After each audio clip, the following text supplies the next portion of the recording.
Simpi Gupta dummy candidate थी, बाकी ये सब कैंडिडेट थे। जीत हो गई तो बीजेपी उनको लोक लिया। 2 साल के बाद मैसेज निकलता है, जैसे आपका सवाल बन गया कि मेरे डर से चली गई। क्या डर था मेरे से? वो जैसा कि एफआईआर में उन्होंने आवेदन दिया है कि आपने जानलेवा हमला किया, उनके पति को प्रताड़ित करते थे, आपसे उनको जान को खतरा है। वो एसपी साहब के पास भी उन्होंने कंप्लेन किया और आपको लेकर के फिर बाद में वैसी खबरें भी आने लगी कि आपने किसी को गोलियां मार दिया। BA, BCom, BSc, MA, MCom करें विश्व की सबसे बड़ी यूनिवर्सिटी इग्नू से। सॉल्व असाइनमेंट्स और गाइड बुक्स प्राप्त करें। संपर्क करें Mahakal computers, DAV PG college के पास, पंच मंदिरा मोड़ से दाहिने, सिवान। सिवान की समझ जनता को दिल से प्रणाम। देखिए, चुनाव तो लड़ने का अधिकार सबको है। चुनाव लड़ेंगे, अब समय तय करेगा कि दल से लड़ेंगे कि निर्दल लड़ेंगे। अब ये वक्त के हिसाब से, जब अभी बहुत समय है विधानसभा में, जब समय आएगा तो क्लियर होगा।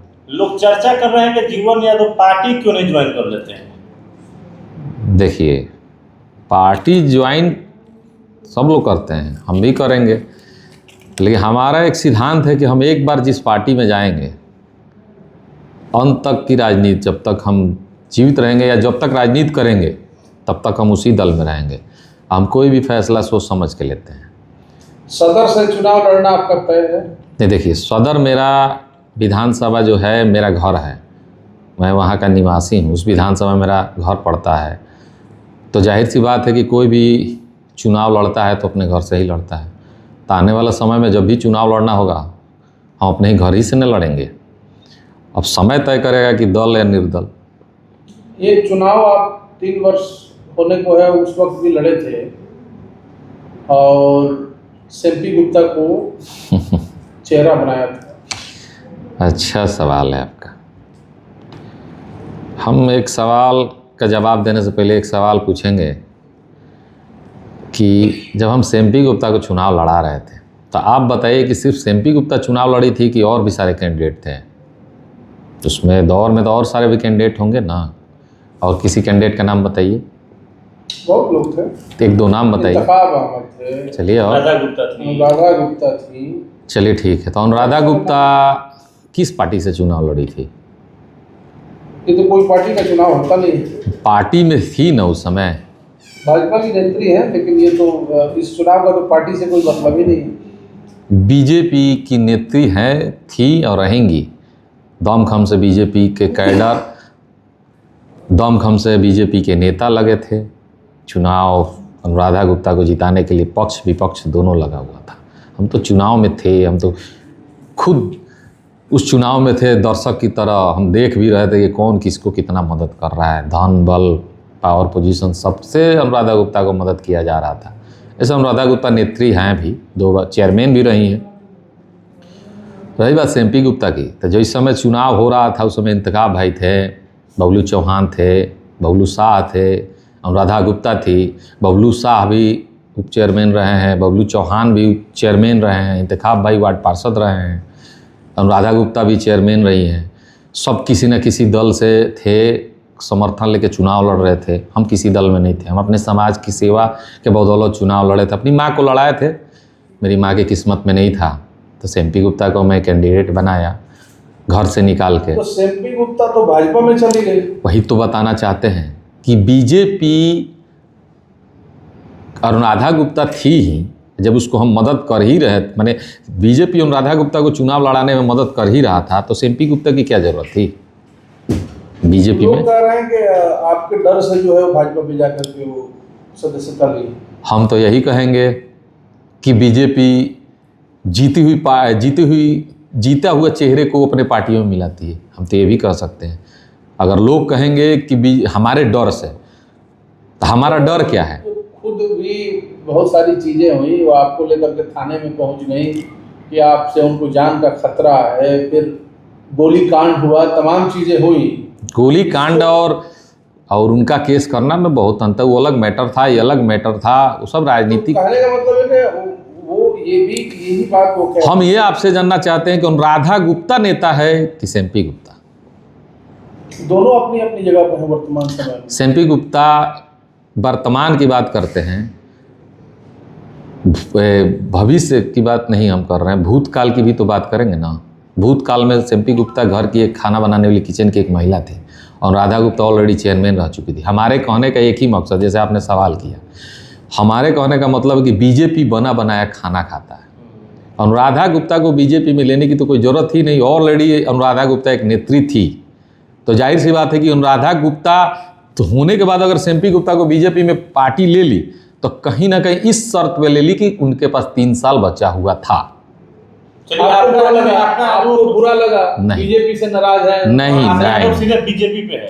हमारा आरोप है कि बीजेपी अगर उनको अपने दल में नहीं लेता, बीजेपी के नेता लोग अपने दल में नहीं लेते, तो शायद और सिम्पी गुप्ता गद्दारियां नहीं करती। कहीं इससे नहीं ना घबराए हैं कि आपने एक समीकरण बनाया था यादव और वैश्य का? नहीं, समीकरण नहीं बनाया था, भाई बहन का रिश्ता बनाया था। हम कौन समीकरण तय करने वाले हैं? पार्टियां समीकरण तय करती है, हम तो भाई बहन का रिश्ता बनाए थे। समीकरण बीजेपी तय करती है, जदयू तय करती है, आरजेडी तय करती है। हम तो एक आम आदमी थे, आम आदमी हैं, हम तो सिर्फ एक रिलेशन बनाए थे भाई और बहन का। तो हमारे कहने का एक ही मकसद है कि सिम्पी गुप्ता, अनुराधा गुप्ता, बबलू चौहान, बबलू शाह और इंतखाब अहमद, इसमें अंतर है। सिम्पी गुप्ता डमी कैंडिडेट थी, बाकी ये सब कैंडिडेट थे। जीत हो गई तो बीजेपी उनको लोक लिया। 2 साल के बाद मैसेज निकलता है, जैसे आपका सवाल बन गया कि मेरे डर से चली गई। क्या डर था मेरे से? वो जैसा कि एफआईआर में उन्होंने आवेदन दिया है कि आपने जानलेवा हमला किया, उनके पति को प्रताड़ित करते थे, आपसे उनको जान को खतरा है। वो एसपी साहब के पास भी उन्होंने कंप्लेन किया और आपको लेकर के फिर बाद में वैसी खबरें भी आने लगी कि आपने किसी को गोलियां मार दिया। उसमें आप 2 साल चेयरमैन ही था। 2 साल के पहले 10 साल मदन गुप्ता, सिम्पी गुप्ता भी तो हमारे संपर्क में थे। 12 साल से मदन गुप्ता। 10 साल में डर नहीं लगा और 2 साल में डर लगने लगा।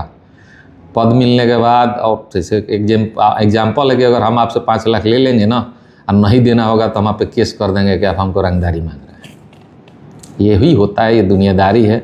हमारा कहना सिम्पी गुप्ता, अनुराधा गुप्ता नहीं था। हमको आपको बताना ये है, अपने सिवान की जनता को ये बताना है कि नेता नेता ही रहता है और बैसाखी पे चलने वाला बैसाखी पे ही चलता है। नेता बनने के लिए काबिलियत, कर्मठता, गुण सब कुछ होना चाहिए। चलिए, अनुराधा गुप्ता बदल गई, इसका मलाल है आपको? अनुराधा गुप्ता ने आपका बदल गई, आपने जिस 19 से सिम्पी गुप्ता को जिस 19 से आपने चेयरमैन बनाया वो बदल गई। किसी के जाने से कुछ बदलता नहीं है और किसी के आ जाने से कुछ बदलता नहीं है। बदलता है सिर्फ जनता के हाथ से।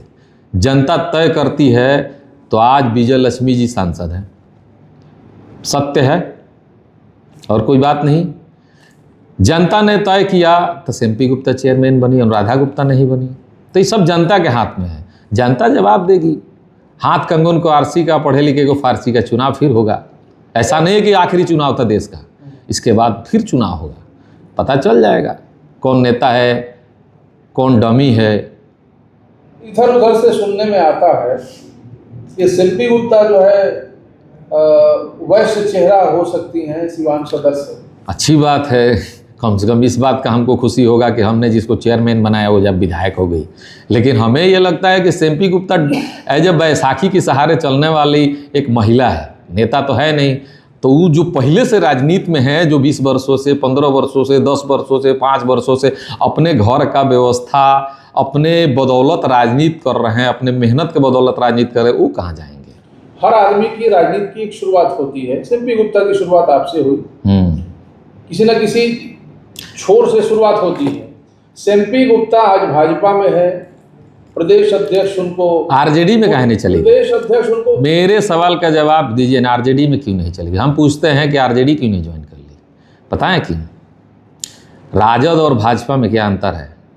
एक लाइन में बताना चाहेंगे ना। हम पक्ष ले रहे हैं बीजेपी का, ना विपक्ष कर रहे हैं बीजेपी का, ना आरजेडी का पक्ष ले रहे हैं, ना बीजेपी आरजेडी का विरोध कर रहे हैं। हम एक बात कहना चाहेंगे जनता से सिवान की, कि लालू जी आरजेडी के माने संस्थापक है, सब कुछ है। उन्होंने नेता बनाया हजारों की संख्या में। बीजेपी ने बिहार में कितना नेता बनाया है? हमारे सामने जब आरजेडी की सरकार थी तो बिहार में झंडा भी नहीं था बीजेपी का। हमें नहीं लगता किसी की छत पे बीजेपी का झंडा भी लगता होगा। उस समय कार्यकर्ता नहीं थे, नेता नहीं थे। कहने का मतलब है कि बीजेपी बना बनाया व्यवस्था लेता है। जैसे एग्जाम्पल है ड्यू टू ओम प्रकाश जी, हमारे सिवान के 2 बार के सांसद रहे, निर्दलीय लड़े, बीजेपी उनको टिकट दे दी। क्यों नहीं बीजेपी फर्स्ट बार में उनको टिकट दे के जिता दी? पहला उत्पत्ति तो वहीं से होना चाहिए था। सेम्पी गुप्ता, अनुराधा गुप्ता को जो लोग बीजेपी, सेम्पी गुप्ता को जो लोग बीजेपी में ले गए हैं, सबका चेहरा सामने है। क्यों नहीं वो लोग अनुराधा गुप्ता का जगह सेम्पी गुप्ता की तरह कैंडिडेट को घोषित करके जिता देते और तब बीजेपी ज्वाइन करा देते, चाहे ज्वाइन करा के जिता देते, तब ना हम मानते कि बीजेपी में दम है। बीजेपी में अगर दम होता तो अनुराधा गुप्ता सिवान के चेयरमैन होती। क्यों नहीं अनुराधा गुप्ता सिवान की चेयरमैन है? गुप्ता तो भी है। बना बनाया भोजन खाने में बहुत मजा आता है, लेकिन बनाने में ना पसीना छूट जाता है। ये भी तो बात हो सकती है कि अब आपको ये कहना पड़ रहा है क्या कि सेम्पी गुप्ता को मैंने बनाया, उनका नाम कहीं ना कहीं आप पीछे तो नहीं छूट रहे हैं? देखिए, हर आदमी के राजनीतिक सोच विचारधारा अलग अलग होता है। सेम्पी गुप्ता हो या ओम प्रकाश जी हो या अनुराधा गुप्ता हो या सिवान के जितने भी बड़े बड़े छोटे बड़े नेता हैं, सबका अलग अलग विचारधारा है। सब लोग अपना तरीका से राजनीति करते हैं। हमें पीछे और आगे करने के लिए ना सेम्पी गुप्ता हमको राजनीति में रोक पाएगी, ना बड़े लीडर रोक पाएंगे। अगर हमारे नसीब में, हमारे किस्मत में विधायक एमपी बनना लिखा होगा, हम मेहनत करेंगे तो फल मिलेगा। जो हम मेहनत किए थे उसका फल ही ना मिला था। राजद से लड़िएगा, समय तय करेगा। लड़ेंगे जरूर, दल से लड़ेंगे, निर्दल लड़ेंगे, लड़ेंगे जरूर, और घर से ही लड़ेंगे। सदर आपने तो लिखवा दिया है, तो घर से बोल रहे हैं ना, घर है तो घर ही नहीं। सदर से जीवन यादव चुनाव लड़ेंगे। हाँ, ये दल से लड़ेंगे निर्दल वो समय तय करेगा। प्रयासरत हैं, देखिए क्या होता है। बहुत सारी पार्टियां हैं। पार्टी क्यों ज्वाइन कर लेते हैं? बहुत सारी पार्टियां, तो कोई पार्टी में आ जाएगा तभी तो एक विचारधारा के साथ आप ज्वाइनिंग करने वाले थे, तब तक घटना हो गया। देखें, फंसा के जेल भेज दिया गया। उसमें भी तो आप बोले कि गोली कांड हो गया। हम इतने मूर्ख हैं कि हम अपने ही ऑफिस पे किसी को पकड़ के ला के उसको गोली मार के उसका इलाज कराएंगे। इतने तो मूर्ख दिखते ही हैं। जो 4 साल में हमने राजनीति में जो मुकाम हासिल किया, समाज की सेवा में जो मुकाम हासिल किया, तो मूर्खता तो हम दिखाएंगे ही। तो जाहिर सी बात है कि अगर लोग हमारे पीछे हैं तो कहीं ना कहीं हम हैं तभी। अच्छा, हराने के लिए चुनाव लड़िएगा, जीतने के लिए चुनाव लड़िएगा? हराने के लिए तो कोई चुनाव नहीं लड़ा जाता है। लोकसभा भी लड़े थे तो जीतने के लिए लड़े थे, और सिवान की व्यवस्था जो बिगड़ी हुई थी उसको सुधारने के लिए लड़े थे कि सिवान में स्वास्थ्य, शिक्षा, रोजगार की जो व्यवस्था गड़बड़ चल रही है उसको बदला जाए। ताक में बैठे हैं कि ये उम्मीदवार आएंगे तो चुनाव। नहीं, किसी उम्मीदवार से हमको लेना देना नहीं है। सब अपने लिए चुनाव लड़ रहे हैं। हम सिवान की जनता के लिए चुनाव लड़ेंगे। अगर हम पद पे आएंगे तो सिवान का विकास कैसे किया जाता है हम 2 साल में नगर परिषद में करके दिखा दिए हैं। और 2 साल का जो रिजल्ट है तो सारे जिला को पता है कि 2 साल बिना पद पे रहे, जो हमको मौका मिला, तो जो हम काम किए हैं, अगर हम पद पे किसी बड़े पद पे आ जाते हैं तो काम करने का तरीका कैसा होगा सबको पता है। अच्छा, नगर परिषद से एक याद आ गया, गोरखपुर बनाने की आपने कहा था। अब क्या लगता है गोरखपुर बनेगा सिवान? ये तो हम अब नहीं कहेंगे क्योंकि अब हम हैं ही नहीं, लेकिन 2 साल में गोरखपुर बनाने का जो प्रयास किए, राजेंद्र पार्क, आप जाइए लजपत मंदिरा जगमगा रहा है। ऐसे बहुत सारे चीज़ है सिवान को जो मैंने दिया है। आखिर तकरीबन हमको लग रहा है कि 1600 से ज़्यादा रोड नाला बना होगा। इतना काम कभी नहीं हुआ है 2 साल में जो हो गया है। 3 बरस में करके लोग दिखाए। अच्छा, एक मामला अभी आया था नगर परिषद का ही था, कोई छठ घाट था, तो वीडियो बहुत चला भी है। वहाँ से शायद मजदूर टाइप के जो लोग थे उसको उखाड़ रहे थे जाके, जो वहाँ पे ईंटा लगा। देखिए, सुने हैं, बहुत सारी चीज़ें सुनते हैं। जहाँ भाई नहीं तो उससे हम चर्चा करके क्या कर सकते हैं। बशर्ते इतना ही सिवान की जनता से आग्रह करेंगे कि धोखा दे के कोई आगे बढ़ जाए। अगर धोखा दे के कोई आगे बढ़ जाए तो ऐसा तो हमने इतने उम्र में नहीं देखा है। और राजा को रंग कर रंग को राजा बनते इस जिंदगी में हमने देखा है। चलिए, एक अंतिम प्रश्न रहेगा जीवन जी, आपको चुनाव के लिए शुभकामनाएं हमारी तरफ से। धन्यवाद। एक चीज़ यही हमें बता दीजिए, आपको कितना वोट मिला था लोकसभा चुनाव से सिवान? देखिए, सिवान विधानसभा में हम जीते थे। सिवान सदर में हमको 7500 के करीब वोट मिला था, और बाकी लोग को जितना मिला हो, तो सदर में तो मान के चलिए कि हमको अच्छा खासा वोट मिला था। मतलब एक विधायक का चुनाव जीत हार 2 से 5 हज़ार के बीच में होता है, और 7500 वोट मिला था। तो जाहिर सी बात है कि लोकसभा में 7,500 वोट मिला था, जो बड़ा चुनाव था सिवान सदर में, तो कहीं ना कहीं 7,500 वोट से ज़्यादा ही वोट हम उम्मीद करेंगे कि जीतने लायक हैं, कैंडिडेट जीतने लायक हैं। 7,500 वोट उस लहर में जिसपे हम सिवान विधानसभा में मेहनत नहीं किए थे, हम दूसरे क्षेत्र में मेहनत किए, क्योंकि क्षेत्र बड़ा है। लेकिन अगर सिर्फ सिवान विधानसभा में मेहनत करेंगे तो जाहिर सी बात है, जो उतना लहर लोकसभा का लहर होता है वो विधानसभा का लहर से अलग होता है। तो 7,500 अपने उस 7,500 से सेटिस्फाइड है? हाँ, सिवान विधानसभा में हम मान के चलते हैं कि हम सिवान में चुनाव जीते थे। 7,500 वोट मायने रखता है। एक ने पहला कैंडिडेट निर्दलीय कैंडिडेट और बहुत सारा लहर था, बड़े बड़े कैंडिडेट थे, पार्टियां से थे, हिना मैडम बहुत बड़ी नेत्री हैं, तो उसमें लाए थे। तो सिर्फ सिवान विधानसभा में अगर लड़ते हैं दल से तो मुझे कोई नहीं हरा पाएगा। और सिवान की जनता का आशीर्वाद रहे तो विधायक जरूर बनेंगे। नमस्कार।